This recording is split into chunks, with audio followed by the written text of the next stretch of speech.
Welcome again, y'all. It is your man, a ghetto prepper. And I just come to you today just with something short, something pressing on my spirit. I just got out of church preaching. Hey, I'm a preacher and a pastor.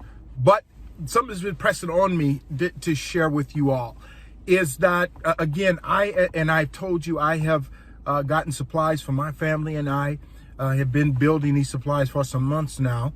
But one thing that has become apparent to me that I want to kind of give you a counter view of prepping channels, and I just want you to remember this at this time, is that I don't have anything to sell you. Nothing.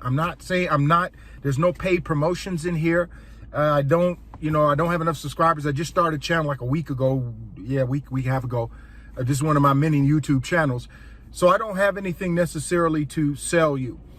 And I don't have paid promotions, links, affiliate deals, nothing. So I don't have a reason to lie to you or to embellish, because what a lot of the guys that I depend on anyway, with respect to some basics anyway, because I've been out of the Marine Corps a long time, just some super simple basics. I depend on for about 10% of information, mostly news. But some of the guys that I look to for these things.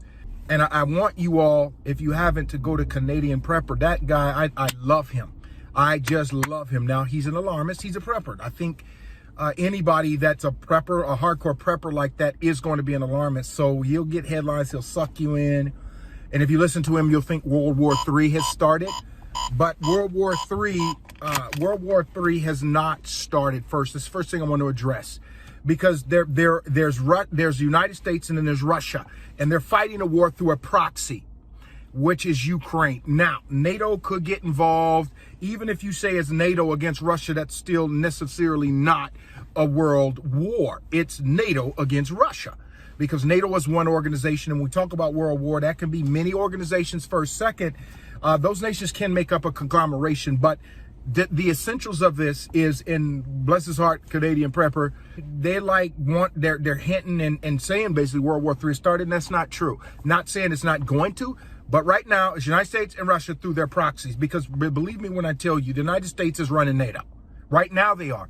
I don't think that that's going to be true much longer, because one thing that I've researched is that this pipeline that was blown up is Europe pipeline, Nord Stream, I think it was called. It's an energy pipeline that are those Europeans that are in NATO. So we're going to see how that goes. I would guess if I had a choice and it was, okay, you're going to freeze this winter, and I'm in like a cold state, a freezing cold state, but I'm not even in Northern Europe, or you got to back down and not fight Russia. I'm thinking about 100 million people in my country, and screw the United States. They can go on and do whatever they want to do, but they're not freezing. I am.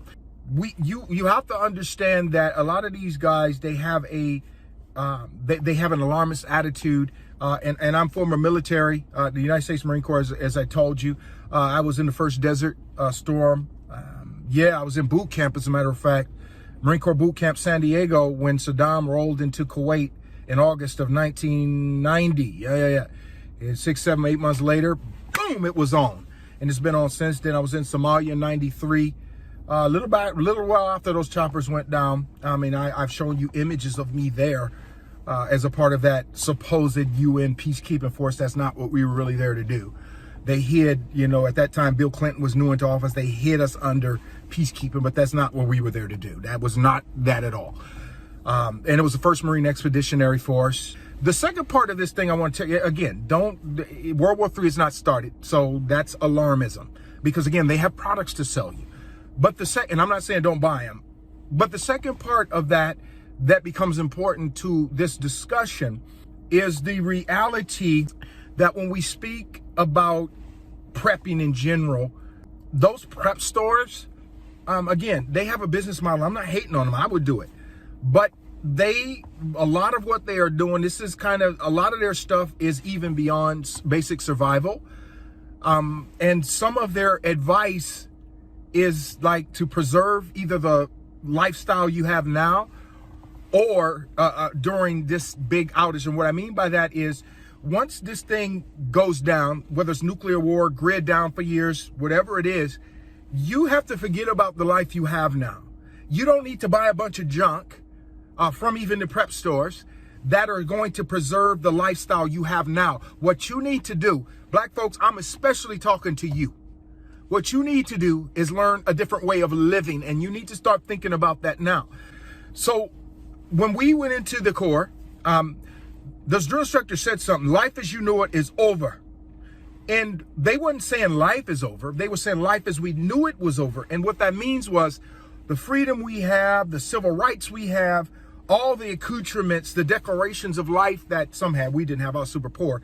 That stuff is over. In the Marine Corps, you had to learn a new way of life. It doesn't mean that the basics aren't the same, which means you got to have a job, you got to follow rules. Even rules might go out the window for a while. We'll talk about that in another video. You got to eat, you got to have water, right? You got to have, there's some things you have to have. But you can't create the same lifestyle that you had as a civilian in the Marine Corps, because the life we knew is over. When this thing hits the fan, the life you knew is over. So don't buy a bunch of junk that you do not need in order to preserve the life you know. For instance, some of them are selling kerosene lamps, and which is a luxury. I'm trying to think of something else. Oh, and some of them, for instance, are selling really expensive prepackaged freeze-dried food, which is cool. I have some of that. But again, that's kind of a luxury. If I were you, I would be focusing on going to Costco or Walmart right now. I would be buying beans, and I put them in Mylar bags. I'd be buying beans. I would be getting rice. I'd be getting peanut butter. I would be getting things that you should eat day to day, as opposed to those luxury meals. Because even if you look at the packaging of that freeze-dried food, it's really expensive, but it lasts a lot of years. I think it's worth the value, but most of us can't buy enough of that for a year or 2 years or whatever that is. They present it like it's food, it's going to be on a plate that you have right now. No, don't try to recreate the life that you have now. You don't need a kerosene light. What you need is a lighting source, like a 80-hour candle that doesn't require kerosene, something. You don't need necessarily a generator that requires gas. You need a solar generator, something like that. Again, you don't want to depend on anything or bring anything into your new life that's going to distract you from mastering the new life that you have now. I think one of the greatest examples I can give of that is, I was on naval vessels. I was in an amphibious assault unit. And when I got out of the Marine Corps and me and my wife went on a cruise ship, the difference between a stripped down naval vessel and a cruise ship is like night and day. Because a naval vessel is a war vessel, it's stripped down. It's not about the life we knew. It's about getting down there, getting the food, getting the bed, getting the equipment, water, everything to where it needs to go so we can perform a purpose. It wasn't about bringing our lifestyle that we enjoyed even in the barracks. It's even more stripped down than Marine Corps barracks.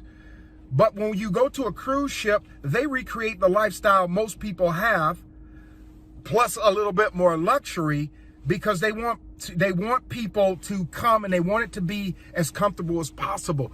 This thing is not going to be comfortable when nukes start flying, when there's grid down, when there's gangs on these roads out here, black folks. This thing is not going to be comfortable, and the longer you hold on to that mess is the longer you're going to need it. Now, there's something else that people, even like the great watchman Steve Quayle, people are trying to tell you to get that you don't need. And it's some kind of satellite phone. Now, the question becomes, how do you keep in contact with people? Well, this is the problem. If you picking up some phone to keep into contact with people, listen to me. If you have $100 a month, whatever that thing is, to spend on that, you need to buy $100 more of food, because contacting everybody when you're in a grid down or a nuclear blast situation and there's rogues and murderers and all of these people running around here, you don't need to be calling everybody, because the fact is, brother is going to turn on brother. Friend is going to turn on friend.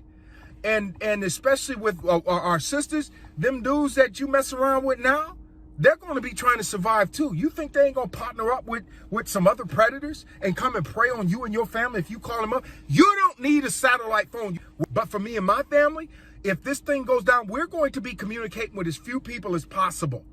Because again, the longer you communicate with people, people are going to get the idea that you have or know something that they don't. And they could inadvertently just mention, wow, they still talking, so they must have something. And they could say that to the wrong person. And that wrong person can come to your house and try to rob you and kill you and take what you have. So those satellite phones, black folks, you don't need that. You don't need that. What you are going to need to do, as I said before, is get communally together with just immediate family, husbands, wives, those people, and set up a defense perimeter and those type of things. So what I'm saying is every purchase now, you need to examine, even with preppers, don't allow them to sell you things that you don't need. I mean, black folks, how many people you know got satellite phones? Even white folks. How many people you know got satellite phones? How you gonna keep those phones up when there's no way to transfer cash and pay the company or pay for the signal? What are you going to do then? They haven't even talked to you about how you are going to pay for a satellite phone when the money isn't working. Oh, you got silver, you got barter, you got this. What direct payment method are you going to pay a satellite phone company? How are you going to pay them when there's no electricity? What good is that satellite phone? The only people who's going to have satellite phones and keep those things up is the government. So again, I'm going to stop here and I'm done because I got to ease on down the road like Dorothy and the Scarecrow in The Wiz, or even like Dorothy and the Scarecrow following the Yellow Brick Road in The Wizard of Oz. I got to go. But examine every purchase you make. Forget about that. If this grid goes down, you have got to be thinking about ways for a new life. Here's another example of that. We got a scrub board and then we got a washing tub, because when the grid goes down or nuclear war and that, and those water's working and washing machines are coming on, we still got to wash clothes, y'all. We're still going to have to do that. You're going to have to learn new ways of survival. Don't try to bring your old life into your new life. Think you're going to have to whole paradigm shift. You don't need to bring luxury into a survival situation. And those preppers that are teaching you to do that, they don't mean to do it, right? They don't mean to do it. Your man, Ghetto Prepper out. You're old, think of another way. A new life is a new life. Have a paradigm shift. Buy just what you need. Don't try to bring your old life into your new life.